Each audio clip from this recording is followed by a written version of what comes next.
Lagiacrus. That sounds pretty cool. I think we've heard of it once or twice, too. Yang said. Yeah. They thought it was causing the quakes in Moga village before Cedius. Blake confirmed. Then if they think it can rock entire islands, it has to be huge. Neo said excitedly. This is gonna be so cool. And the way Katana says it lives in the abyss of nightmares. That must mean it lives really deep down. And all the spookiest stuff lives in the deepest part of the ocean. RWBY declared. So, you excited, Glinda? We're finally gonna see what monster's gonna help you terrify the next generation of huntsmen and huntresses. Crow said. I do not terrify my students. Glinda snapped. As she did, though, all the students flinched, causing the adults to raise a brow at her. Intentionally. Katana. Please start the episode so we can move on from this. She requested. Yes, ma'am. Katana confirmed, starting the episode. The scene opened with intense, terrifyingly heart-pounding music as a first-person view showed a man desperately trying to tread water in the deep sea. Lost and alone in the open ocean. No help coming. No land in sight. Strength, stamina failing. Clawing at the surface, desperate for every breath that could be your last. What could be worse than this hell? What could be worse? Rage spoke ominously as the person began failing to stay above water, going beneath the waves for several seconds at a time. Suddenly, a massive eel-like creature could be seen in the distance, facing slightly away from the person, before noticing him and turning in his direction. That could be. Rage continued as the creature appeared to get closer each time he went below the waves.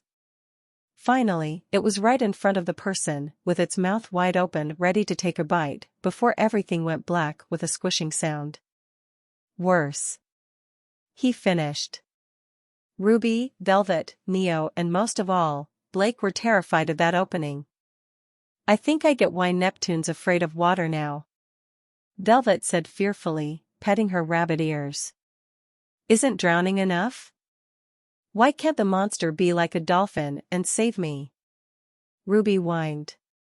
And the two of us are tiny enough for him to snap up in one bite. Neo said to RWBY worriedly. Even Cinder found herself unnerved.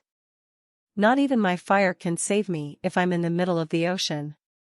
She said worriedly. And I am not capable of lasting in large bodies of water. Penny said nervously. A light, yet still highly discomforting music was heard as the creature was then shown from a great distance away, coiled up similar to Cedius. One of my biggest fears is being stranded in open ocean and seeing movement nearby. Rage admitted. Which is why I hate traveling across it, be it by boat or plane. Blake declared. Is the kitty scared of water? Emerald teased, lightly poking Blake's side. Why no?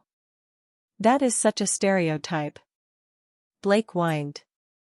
So you're not afraid of water? Nora asked uncertainly. Well, no, Okay, I'm afraid of large bodies of it, happy? I just hate that whole, cats hate getting wet trope. Blake explained with a pout, becoming annoyed with her friends for joking about her heritage. Geez, Blake. Relax. We're just joking around. You know you really need to learn to laugh at yourself. I mean look at Sun, he likes telling Faunus jokes to people. Yang told her partner. What? Blake cried out, furious that Sun would undermine the fight for Faunus equality by telling Faunus jokes. Honestly, Rage started, before letting out a chilled breath, before trying again as the creature in question uncoiled and swam in a bit of a spiral to right itself, before slamming into and destroying a large pillar. Welcome, fellow hunters, then, as we talk the Lord of the Seas, Lagiacrus himself. Yet another flagship monster, and a very iconic one, as he's one of the few water-based monster that hunters can fight on land and sea. Rage explained as a large ship was shown coming towards a large island. Hunters went into the water to engage the monsters? In their territory, where they have the advantage? Weiss asked, almost not believing people would attempt an idea that bad. Those hunters, they're tenacious. I'll have to have you guys fight a pleasieth. You'll understand when you're waiting on the shore to fight, but it never comes close enough to engage. Katana told her. That's what ranged weaponry is for. Winter stated as if it were obvious. You're not wrong, Schnee, but bullets and explosives are known to be significantly less effective in water. Bullets will quickly slow down from the resistance, and the pressure and temperature of the water greatly diminishes the power of explosives. Ironwood explained. Well, I certainly admire that tenacity of theirs. If it's a true danger and it can only be found near or underwater, then you have to do whatever it takes to track it down and defeat it. Pyrrha declared. Yeah. What Pyrrha said. John agreed. Ashpin smiled at his students' bravery and determination. Lagiacrus, then, was blamed for quakes that were plaguing Moga village. Every now and then this floating paradise would shake and quake, and the villages feared, well, not long until it goes crumbling down into the depths and they will all be left devastated and homeless. But, the only hunter in the village, old and unable to act, could offer no solace. So then, they asked for the guild to send them help. That help was the now legendary huntress, Katana Blade, who arrived in town and got her bearings as a brand new hunter, until she fought her way up the food chain and faced down Lagiacrus, battling for the title of Master of the Ocean. Rage explained as the daily life of the people was shown, carrying around supplies and doing a lot of fishing, one man even carrying an entire shark over his shoulders.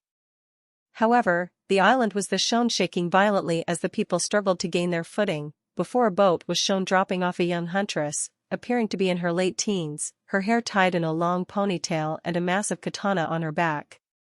1. Blake was unsurprisingly drooling at the sight of all their fish.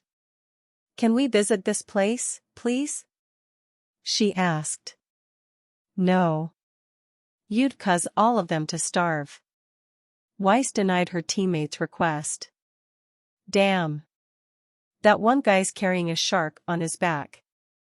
My kind of guy right there. Crow noted.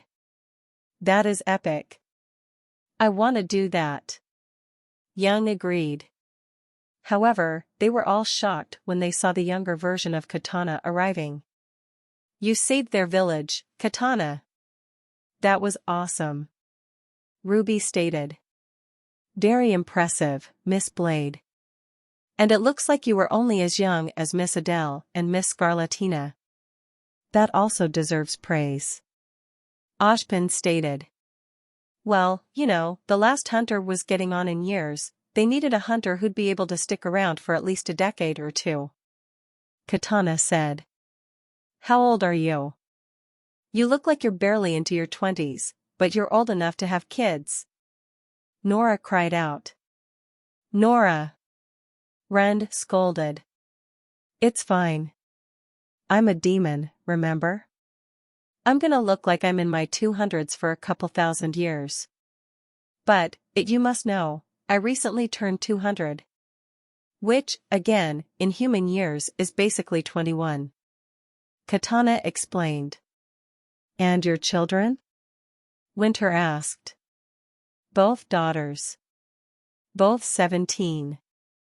I was actually thinking of sending them to Beacon to stop the fall, but I decided this method was better. Katana told them. If the option is still on the table, we'd be happy to accept them. Glinda offered. Essentially the whole situation with Lagiacrus can be described in about 10 seconds. Rage explained as a montage was shown of a hunter made their way through a crowd of people to the two men in front of all the commotion, before a Lagiacrus was shown in its death throes before collapsing, at which point a hunter was shown cooking a steak on a spit roast, before a group of hunters was seen swimming underwater, all accompanied by an epic-sounding rap song. Well, that was a thing, Yang said. I guess he's not wrong, though, Coco admitted. But didn't you say that you only captured monsters, Katana? Penny asked. For me, that's true, but sadly, other hunters aren't always that courteous, Katana confirmed. Yep, I'm not wrong, right? So, Lagiacrus then was the first one of its kind we discovered in a brand new line of monster classifications, the Leviathans, such as Mizutsune, but Lagiacrus to them is what Rathalos is to the flying kind. The Leviathans, while they have their odd members, shout out to my gobble, Rage declared. Suddenly, a strange angler-fish-like creature was shown as if it were smirking sinisterly, before opening its mouth for a fearsome roar. Hi, it declared. Ruby and others will be creeped out by Gobble, but what takes everyone by surprise is that Blake is scared too. Miss Belladonna, are you all right? You seem disturbed, Ashbin asked, concerned. Yeah, I mean, I thought you'd want to eat a fish that big? Nora questioned in confusion. Actually, I would. It's just, if angler fish weren't such a unique delicacy, with each part of it having a different taste, I wouldn't even consider going near a fish so ugly, Blake explained, horrified. It's okay, Blake. I don't want to go near it, either, Velvet assured her. In a word, graceful creatures. Beautiful, serpentine almost as they writhe around, light in their nature, their bodies flowing like the water in which most of them feel most at home. I love the Leviathans. I think they're a beautiful classification and damn near every single member of the order has something just magical about it. Lagiacrus then, as the one that champions them all, is certainly no different. On the surface, he does not look, really well, all that. Essentially, someone took a marine iguana, handed it to a mad scientist and went, look, you have a month and then I wanted to be eating people. And this is what we have, then. A Lagiacrus. It's a reptile, lizard, it still is needing to breathe air, thought it can stay underwater for more than half a day. Rage explained the nature of Leviathans and how Lagiacrus stands above most of them as a hunter fought the beast underwater, before a marine iguana was shown eating algae underwater, before returning to Lagiacrus at the end. Ruby, Glinda, Winter and Nora all gushed at the marine iguana. It's so cute, Ruby cried out. Indeed, with a lifestyle so much different from its cousin, it's quite incredible, Glinda stated. Not to mention the colors they can be, the depths they can reach for being such small creatures, and the water temperatures they can withstand. They're truly fascinating, Winter added. Everyone laughed at the mad scientist bit. I could definitely see what's trying to recreate Lagiacrus, Cinder agreed. Indeed. Clearly, the lengths Arthur was willing to go to easily put him in the category of mad scientist. Ironwood agreed. Then they were truly shocked by the creature's ability to hold its breath. Whoa. Half a day without air. That's amazing, Emerald said. I was gonna say it's not as impressive as Cedius, but then I remembered he cheats with his breathing beard, Neo said. Still, how cool is it that we have that sentence now, breathing beard? John asked. A gifted swimmer, then, using the shape of its crested head and powerful, muscled tail to cut through the water like a knife as it torpedoes towards its next victim. Though, the legs themselves are nothing to scoff at. Powerful in their own right, clawed and deadly, when on land, they are used to grievous effect. Hunting down fish, herbivores and the like both above and below the waves, Lagiacrus very rarely has any real challenge. Even the likes of Rathalos would rather not get in its way when the opportunity does present itself. Rage declared as a Lagiacrus rose from the water onto a cliff to square off against a Rathalos, which it towered over, before snapping at the flying wyvern, who managed to dodge the attack and flew away. In fact, only one creature has ever been confirmed to hunt this majestic ocean dweller, and that is the Lagiacrus himself. Rage gave an idea of Lagiacrus' daily life and where it sits on the food chain, before an image of the ever-terrifying Lagiacrus was shown again. It is quite sizable. It's easy to see why other creatures would rather not mess with it. Ren noted. Yeah. It makes rat halos look tiny. Coco said with a smirk. Oh, gods. Not that monster again. Is there anything it can't prey on? Weiss questioned. Well, it is an elder dragon, Weiss. We've learned they sit at the top of the food chain. But remember, we also learned the Cedius eats them as well. Pyrrha reminded her. So, what is the secret, then? Because, look, I am essentially just describing a big lizard shark, right? So, there's gotta be something, right? There's gotta be a little bit of a catch here that really gives this guy a, shall we say, spark? And, well, that's exactly it. Electricity is the Lagiacrus forte, able to generate and then deliver a colossal amount of voltage, lightning beneath the waves. A thunder cloud wrought in ocean blue. This is essentially how a Lagiacrus hunts. Rage explained Lagiacrus' method of attack, before a cartoon was shown of a large man with yellow skin along with his son in a boat. The man then tossed what appeared to be an electric lantern or some kind of light into the water, too, which electrocuted the entire body of water, sending a massive amount of dead fish to the surface. Cinder shuddered at the thought of yet another super-charged electric monster wandering around the campus and being alongside Beacon's scariest authority figure. She then turned to her teammates. Okay, you two, when we get back absolutely no more stealing or pickpocketing. Understood? She demanded. As their leader, she is responsible for them. So, if they got in trouble with Glinda, Cinder would be in trouble for not reining them in.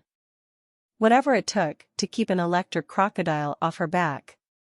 Glinda pieced together Cinder's logic and was a bit surprised she thought she would do that. I assure you, Cinder, I will not be using my Lagiacrus to shock students or threaten them in any way to keep them in line. Especially knowing your story now, I will be short-nosed to stay at a distance that makes you comfortable. Glinda assured her, before thinking. Do these students really think I'm that bad? To sick a giant electric eel on them? She thought. Ironwood leaned closer to Winter. Shmi, make a note, supply the Aesops with electric monsters in the event Cinder has second thoughts about returning to Salem. He told her. Winter looked at her superior officer incredulously. Sir, with all due respect. That is levels of fucked up usually only reached by my father. She said. A monster that lives in water and also has electrical properties. I do not think it would be wise for me to attempt to fight one of these. Penny said uncertainly. 3. Flying towards its foe as fearless speeds, swirling round them in the water, disorienting them, creating a whirlpool or vortex of rushing current, that it will then deliver the deadly voltage within, creating this electrified tornado of fresh meat. You don't want to be on the hungry end of his wandering eyes. Rage warned as the hunter fought a Lagiacrus on land and, while the creature appeared to fare worse than it did in water, it was still landing powerful hits and dodging those of the hunter, before leaping back into the ocean. That's pretty cool. RWBY stated. It's definitely effective. My friend Ilya fights just like that, minus the whirlpools. Blake agreed. She then noticed everyone looked at her confused. How does she deliver the voltage like Rage said? Coco asked. She has an electric whip. Blake explained. So, how does he come up with this voltage? Well, it's down to the spines on his back, they are the delivery mechanism. Sat just in his flesh underneath each one, and the same with his head, too, is a thunder organ, specialized in generating this current. Working very similar to an electric eel, it is filled to the brim with stacked electrocytes, which are best described as natural batteries, will start to be opposingly charged. Rage explained as the electrocytes were shown getting their charge. This produces a small amount of current, but when you have enough of them so concentrated, so packed, well, the compound effect speaks for itself. To put Lagiacrus thunder antics into perspective, our electric eel, the most normal, yet strongest current producer that isn't a monster, it is more than capable of killing a caiman of this size in under a minute of exposure. He declared as a caiman was shown biting an electric eel, only to violent convulse from the eel's defensive shock, before dying a short time later. So they can generate their electricity and will. And with so many of these thunder organs, it likely doesn't take long at all for the charge to build. Fascinating, Penny said. Nora had once again fallen asleep for this. She woke up after Penny's statement, however. That's a funny way to say boring, she said, laughing a bit, until she saw the electric eel. But that is awesome, she declared. Speak for yourself, Cinder said, rubbing her neck while she cringed as seeing the caiman get electrocuted to death. Why didn't the stupid camera guy help? The eel was already dead, but he could have saved the caiman, she said, sympathetic of the electrocuted crocodilian. I can't speak for that video, since I kind of doubt it was captured by a professional documentary team, but normally, there's a general rule that they cannot interfere with the animals and have to let whatever happens happen. Katana explained. Yeah. It's a bit shocking, isn't it? He joked. He laughed out loud at this joke, before it soon turned to crying. I just want to be funny, he cried, before a test pattern cut him off. Yang, however, did laugh at the joke. Oh, come on, Rage. Don't be like that. You've told some great ones in the past, Yang said. Only because your sense of humor is as weak as his, Weiss criticized. But at least she can tell jokes, Snow Angel, Neo countered. The hunter was then shown once again swimming through the ocean towards where Lagiacrus seemed to be resting, coiled up in some kind of underwater cave. It is a perfect predator. And, well, it's bad news if one is in the area. And while it turned out, Lagiacrus was not the cause of the quakes threatening to sink Moga village, that honor belonged to Ascetius, a whale-like elder dragon that I've touched upon previously in a Monster Hunter lores. According to Katana herself, it still proved a climactic battle that she needed every ounce of her training and experience in order to prevail against the great beast. Rage declared as a severely beaten Lagiacrus was caught in a shock trap and an equally bruised and injured Katana threw tranq bombs at it to finally put it to sleep and end what Moga village thought was their problem. Yep. It was a pretty rough experience back in my younger days. Of course, that was without my demon form and fighting underwater, Katana explained. Why didn't you use your demon form? Blake asked. Same reason you hid your cat ears. Demons aren't the most beloved creatures back in my world. That's why we have human forms. To blend in, the ice demon told her. Either way, Lagiacrus is quite impressive.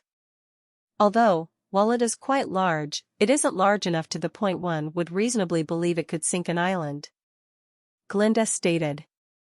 True, but they hadn't known about Cedius at the time, so Lagiacrus was the next likely suspect, Ironwood reasoned. But for myself and many others who have attempted to fight this beast in the ocean, essentially his house, his element, you feel like you're all but at his mercy. With you as you slowly swing your weapon against the resistance of the water, you just get this impression like he's almost toying with you, and at any moment, he could put on a burst of his legendary speed, be around back of you and be snapping you in half with his jaws that would make a crocodile blush at a mere moment's notice.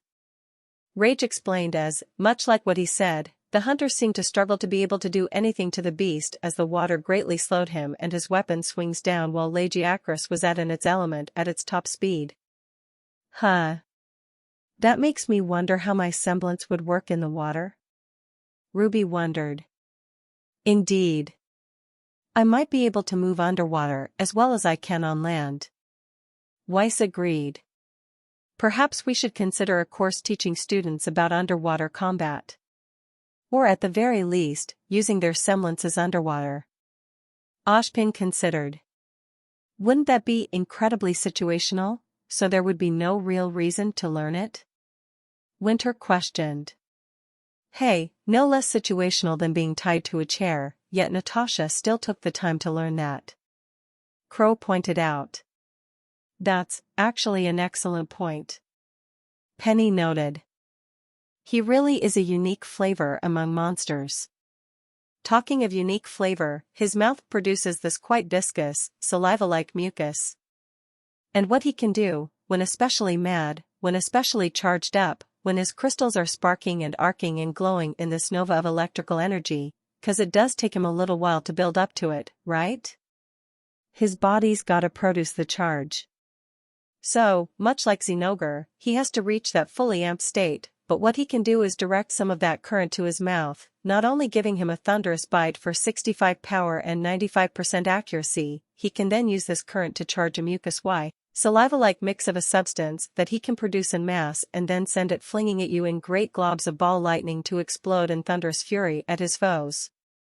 And it just makes you think, doesn't it? I wish I could shoot electrified saliva at my enemies. Rage stated, his awkward last sentence being followed up with crickets chirping as the hunter continued to fight Lagiacrus underwater. Huh. Another Pincherman reference. I got it. Nora laughed. It's quite impressive and resourceful, although I can't approve of the spitting globs of it. Pyrrha stated, shivering in disgust. John suddenly got an idea. Ooh, Cinder. If the maidens have lightning powers, maybe you could do that, too. John suggested. Cinder gave him an incredulous look at this. Well, first off, I don't see myself relying much on thunder power, and second, I'm definitely not going to spit electric loogies. That's completely disgusting. I have some class, you know. She said. I might try breathing fire, though. She pondered in her mind. He can also, then, summon 3 pillars of lightning that rotate around him steadily, blocking the approach of would-be aggressors. How he does this, how he controls them with such precision, well, it's a mystery, the guild would very much like to find out to this day. It tends to favor, then, environments that have both a mix of land and flooded, deep waters that it can use both to full effect. And I really don't want to undersell just how potent Lagiacrus is. It might look, let's say, plainer than most, though I still think it has a very striking design, but even Deviljo have been known to be like, when it comes to Lagiacrus. But essentially, that's it, a simple, yet effective monster that introduced us to a whole new classification of monster, and it will always be loved because of that. Rage said as the hunter found Lagiacrus asleep on land and re-engaged it, seeming to be winning the fight now. Oh ho ho, now you know this thing's a badass if a Deviljo won't mess with it. Emerald laughed. It is nice to know that there are some monsters capable of deterring that beast. Blake agreed with a smile. Yeah. For the World Eater, it sounds like it really knows when it's biting off more than it can chew. Neo said with a smirk, to which Young high-fived her while everyone else rolled their eyes. Lagiacrus then, comes in 2 more flavors, the first of which is textureless. Ivory. Ivory Lagiacrus, an almost pure white, save for the spines variety, rare to be found. This is a cause of one day, a Lagiacrus making a strange decision. Rage explained, before putting on voices to talk as the monsters once again. Larry? Larry, I've had a thought. Ivory Lagiacrus explained as it swam underwater through a flooded cave. What have you been thinking? A normal Lagiacrus, dubbed Larry, asked while on land, although with a feminine voice that betrayed his name. Everyone was caught off guard by this, several of them chuckling. Yeah, that's not the voice I was expecting for a Larry. Velvet said. That's more like a voice for a Laura. Young agreed. Yeah, that's definitely a lady, not a Larry. Nora said. Ivory, now on land, was confused by this, raising his head in question. "The hell's wrong with your voice?" he asked. "Shut up," Larry snapped. Ivory shook off the confusion to deal with the raptors in front of him and kept speaking. "Either way, my thought," he began, before rage cracked up and had to drop the charade as everything went black. Everyone laughed again at this. "Still, as funny as this was, I'd like to hear what this grand idea was," Ren stated. "Nothing good if it made its whole body change," Coco said. "Indeed. By the rules of this classification system, I feel like that would be more like a variant than a dedicated subspecies," Penny said. So, Ivory Lagiacrus decided to one day forego meat and then looked at some quartz crystal and went, "Yeah, that looks alright," and started eating that. This caused its shell to turn this pale, beautiful, luminescent white that shines with the properties of the crystals it's consumed, giving it an extra hardness, its skin closing, the pores reducing to allow it to live a predominantly landlocked lifestyle. It much prefers being out of the water. Due to this, it is forced to have its thunder organs turned up to 11, producing the current to work in the air, unaided now by the conductivity of water. Outside of that, it is more physically powerful, stronger from living on land and hunting in a more brute force manner. Rage explained as a new hunter in presumably Lagiacrus armor fought Ivory Lagiacrus with a familiar fire lance. "It changes from eating rock. That can't be good for it," Emerald stated. "Indeed. Working in a vastly different way than what nature designed you for is a risky move. But clearly the Lagiacrus that do this make it work for them," Oshpin stated. "How can it even digest that?" Glinda questioned. "That's gotta be one bad tummy ache. And trust me, I know. All that bourbon really messed with my insides," Crow declared. "So, past Ivory then, we of course have Ebony. Abyssal Lagiacrus. Incredibly rare, over 100 years old, sighted once in a lifetime. Living deep down in the dark abyss where light fails to reach. It is unknown what they eat, but what is known is that they are permanently charged. They are crackling with life, bioluminescent now, the blue glow ever so softly given away the unbridled fury hidden by the murky shadows. It is a veritable living thunderstorm, dominating the depths, with deadly discharge. It is Elder Dragon level, able to comfortably match them, blow for blow. Still threatened by Nakarkos, but now, instead of prey, it's a fight. The Abyssal Lagiacrus is at the height of its power and it is not afraid to use it." Rage declared as a new Lagiacrus was shown in a deep, dark underwater cave, its shell pitch black while being lined with electric blue spikes, fighting apparently on equal ground against a team of 4 hunters. Ruby, Weiss, Velvet, and Cinder all found Abyssal Lagiacrus a little scary, but pretty at the same time.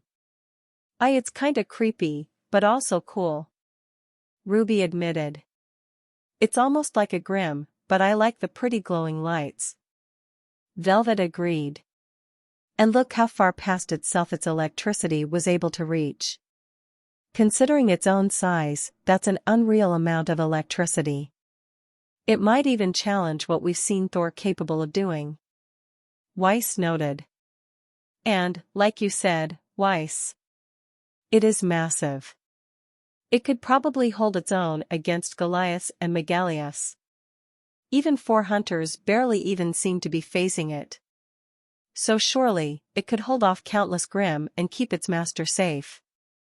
Cinder agreed. "It's astonishing. Such a mighty and intimidating creature," Glinda said in amazement. "Definitely fits Miss Goodwitch," Blake said. "What was that, Miss Belladonna?" Glinda asked, causing Blake to squeal in fear. "Still, that thing's pretty cool. And I think the black and blues will match nice with your purples and whites," Crow stated. "And it seems to be quite capable physically, so it's a well-balanced choice, as you're generally a long to mid-range fighter, Glinda." Oshpen agreed. As long as you're happy with it, Glinda, I think it's perfect. Ironwood said. And it's just so cool. Ruby cried out. So you've said, several times. Winter stated. So, Glinda. 2 more, your boss or the man who's been flirting with you since he got to Beacon? Katana asked. Glinda looked back and forth, the choice clearly a difficult one. I'm sorry, James, but I'm quite fascinated as to what Ashbin's going to be. No doubt yours will be interesting as well, but I'm equally positive it's going to be quite destructive. Glinda stated. Well, Ashbin's monster is certainly capable of causing destruction, but for the most part it's a solitary creature that tends to avoid conflict and be as free as the wind it controls. Prepare for Kushala Daora, Katana declared, starting the video.